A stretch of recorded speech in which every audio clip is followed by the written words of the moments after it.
sakit apabila orang yang sakit itu adalah yang kita kenal atau keluarga kita sambangi. Kalau kada kita sambangi. Seharusnya tidak seperti itu. Hak orang muslim kepada muslim yang lain kalau sakit dijenguk. Yang terakhir apa? Yang keenam, haknya orang muslim kepada muslim yang lain, wa idza mata fa'atbi'hu, kalau seandainya meninggal dunia maka ikuti jenazahnya.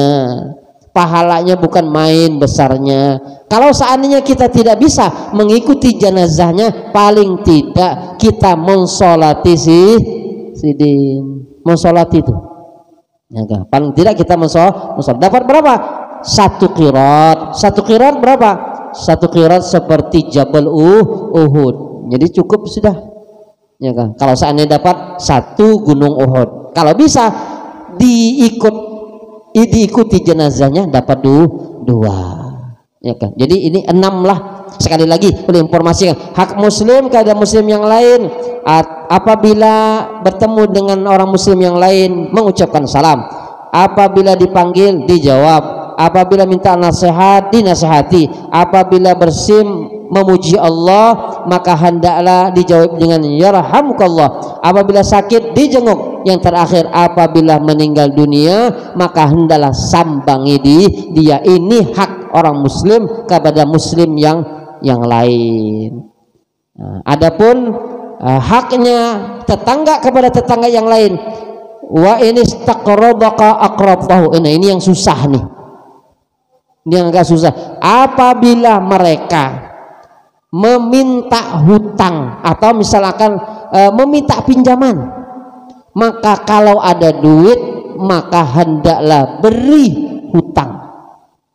Jadi kalau seandainya lah tetangga kita punya masalah-masalah, maka pada saat itu mereka minta pinjaman, kalau ada duit pinjam akan. Nah ini susah. Kenapa susah? Iya, karena macam-macam orang lah. Kadangkala ada orang kalau seandainya meminjam duit ke kita, biasanya lah gampang benar, tapi pada saat mau mengembalikan akan susah. Itu ada model orang-orang seperti itu ya kan? Jadi kayak mau berkelahi kalau pas minta hutang itu dibayar. Ada tuh orang seperti itu. Jadi hendaklah kita lihat siapa sih orang yang datang meminta pinjaman ke kita, dilihat dulu. Kalau seandainya ini gampang untuk membayar, bisa dipinjamkan kalau seandainya punya duit. Tapi kalau seandainya ini kayaknya susah nih, ini meminjam aja gampang, ini mengembalikan susah, lebih baik kada usah daripada berkelahi. Kena lah kemarin kan sudah ulun informasi ulun punya mintuha sudah pernah mengalami itu. Bahkan sidin dikejar akan parang panjang pada saat mau meminta duitnya dikembalikan, dihunus akan pedang. Habis itu kada ditagih lagi oleh ulun punya mintuha. Dipasrahkan semuanya, terserah.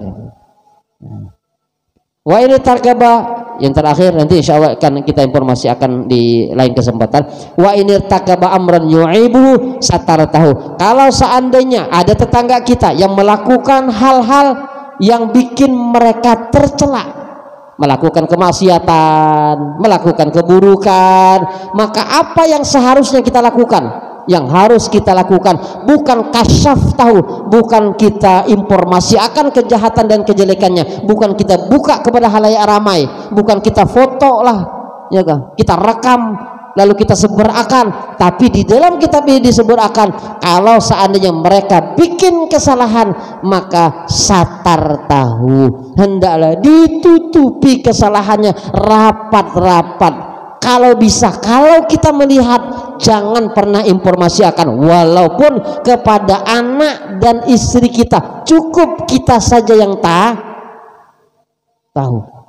Jadi kalau seandainya ada tetangga kita melakukan kesalahan, aib nih kalau seandainya orang tahu, maka kita kewajibannya tutupi rapat-rapat sampai kita mati. Jangan pernah informasikan kepada halayak